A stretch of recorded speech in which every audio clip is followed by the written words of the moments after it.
안녕하세요. 보험사TV의 정찬욱입니다. 여러분, 요즘 혹시 이런 뉴스 많이 보셨나요? 개완견이 사람을 물어서 다치겠다 혹은 죽게 했다, 이런 뉴스 굉장히 많이 나오죠. 사실은 저도 강아지를 굉장히 좋아해서 이런 뉴스가 나올 때마다 굉장히 안타깝게 생각을 하고 있습니다. 자, 근데 왜 이렇게 이런 뉴스들이 종종 비일비재하게 나올까라고 좀 생각을 해봤더니 요즘 애완견을 키우시는 분들이 굉장히 많을 것 같아요. 근데 저도 과거에 그 대형견도 제가 직접 키워봤고요. 이런 애완견들을 굉장히 꾸준히 오랫동안 키워왔던 사람인데, 사실은 애견인들을 놓고 봤을 때 애견인 분들 중에서 실질적으로 애견에 대한 관리를 안 하시는 분들이 없어요. 근데 관리를 안 하시는 분들이 없는데 내가 모르게 혹시 나도 모르는 사이에 내 애완견이 다른 사람이라든가 혹시 다른 어떤 물건을 해코지하실 수 있는 상황이 생길 수도 있잖아요. 자, 그러면 그런 상황에서는 어떻게 우리가 대처를 해야 될까? 내 개가 내 실수로 혹여라도 이런 잘못을 인해서 애완견이 무언가를 피해를 입혔다면, 이럴 때 보험을 통해서 보상을 어떻게 받으실 수 있는지에 대해서 좀 간단하게 제가 좀 설명드려보고자 영상을 제작했습니다. 자, 보시다가 내용이 괜찮으시거나 마음에 드신다라고 하시면 좋아요와 구독 꼭 한번 눌러주시길 바라겠습니다. 네, 여러분, 혹시 내가 키우는 애견이, 내가 데리고 있는 애완동물이 남에게 실수를 일어났다면, 자, 굉장히 난감할 건데요. 그래서 제가 실제 사례를 하나 가져와 봤습니다. 자, 사례를 보시면서 좀 설명드릴게요. 자, 30대 남성인 마동석 씨는 친구 장동건 씨 집에 우연히 방문을 하였습니다. 자, 장동건 씨는 집에서 독일산 대형견인 세퍼드를 키우고 있다고 합니다. 자, 세퍼드는 군견으로 활용될 정도의 굉장히 똑똑하고 민첩한 견우로 알고 있습니다. 자, 어릴 적 강아지 때부터 봐왔기 때문에 안심하고 집 마당에서 쉬는 중인 견주인 장동건 씨가 화장실을 가려고 자리를 비우자 세퍼트가 마동석 씨의 다리를 심하게 문 것이다. 자, 이번 사고로 마동석 씨는 아킬레스건 완전 파열이 되는 중상을 입었다라고 합니다. 자, 여기서 보면은 이제 세퍼트가 자리를 비웠을 때 우리 주인이 없을 때 이제 문 거죠. 저도 실제로 이런 비슷한 사례가 있는데, 제 친구 중에서 가든을 운영하는 친구가 한 명 있습니다.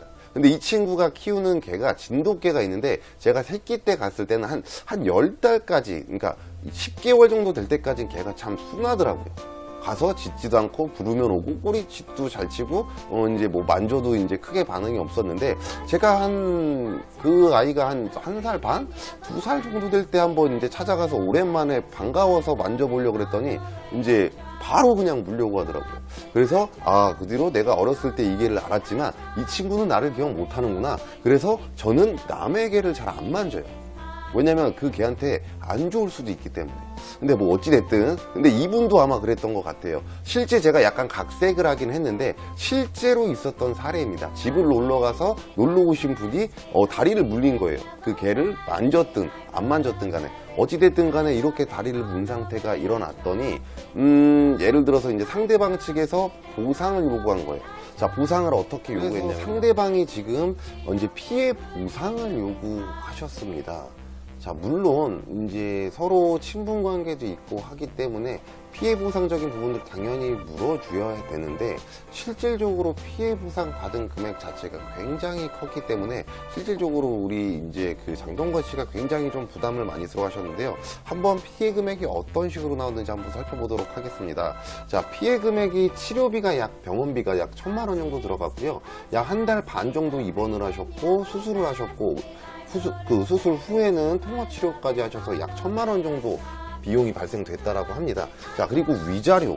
자, 이번에 아킬레스건 완전 파열되면서 실질적으로 운동 수행 능력의 상실과 이제 앞으로 이제 근무 능력의 이제 이런 걸 상실에 대한 비용까지도 얘기를 하셨다라고 해요. 자, 그리고 휴업 손해. 자, 2달 동안 일을 제대로 못했기 때문에 월급을 너의 개 때문에 못 받았다. 자, 그래서 1,000만 원에서 3,000만 원이라는 어마어마한 비용을 이제 청구를 하게 됐습니다. 사실 개 키우는 입장에서 4개가 사람을 물었는데 안 물어주고 싶은 사람이 당연히 어디 있겠습니까? 근데 갑작스럽게 3,000만 원을 달라고 하면 굉장히 좀 당황스럽지 않을까요?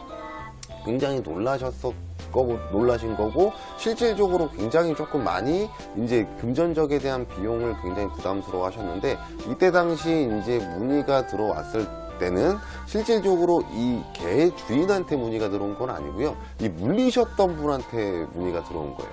자, 반대로 이제 물게 한 사람도 굉장히 미안해서 보험금을 주고 싶은데, 물린 사람도 돈 받기가 껄끄러운 거예요. 자기는 이 정도 비용을 받아야 된다라고 생각은 하는데 아시는 분이다 보니까. 그래서 얘기를 하다가 이제 나왔고요. 그래서 이걸로 보험 처리를 했습니다. 자, 어떤 특약 갖고 있을까요? 바로 이 일상생활 배상 책임이라는 담보인데요. 자, 일상생활 배상 책임을 아직도 모르시는 분들이 많이 계시더라고요. 자, 그래서 실질적으로 내가 일상생활하면서 일어난 실수로 남의 물건이나 타인의 재산에 피해를 입혔을 때, 혹은 타인의 신체에 이제 피해를 입혔을 때 보상을 받을 수 있는 담보라고 보시면 좋을 것 같고요. 자, 이 일상생활 배상 책임 중에서 이 애견 사고도 내 관리 감독 하에 있는 애완견이 다른 사람에게 피해를 줬기 때문에 일상생활 중 배상 책임 가능한 범주다라고 보기 때문에 배상이 됩니다. 자, 그래서 이 일상생활 배상 책임 담보를 필수로 좀 갖고 계시라고 말씀드리고 싶은데, 네, 그래서 이 일상생활 배상 책임이라는 담보는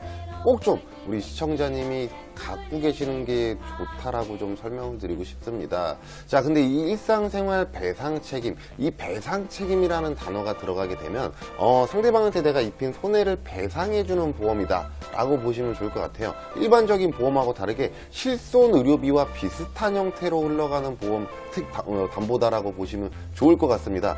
치료비 혹은 위자료 혹은 이 사람이 뭐 이제 앞으로 입을 후유증에 대한 뭐 이런 비용들을 주는데 비례 보상을 하는 거예요. 그러니까 정액 보장이라 그래서 암 걸리면 암보험에서 암진단금 얼마 이렇게 받으시잖아요. 일상생활 배상 책임은 그 실제 일어난 금액에 대해서 자기 부담금을 제외하고 나머지 비용에 대해서, 예를 들어서 3천만 원이다 그랬으면은 3천만 원에 대해서 자기 부담금을 제외한 나머지 비용을 보험회사에서 대신 물어주는 굉장히 유용한 특약이다 라고 보시면 좋을 것 같습니다. 자, 그리고 이 일상생활 배상 책임이 요즘 개인보험에서는 어떤 식으로 들어가 있냐면요, 생명보험사 상품으로는 준비를 하실 수가 없고 손해보험사 상품으로만 준비를 하실 수가 있습니다.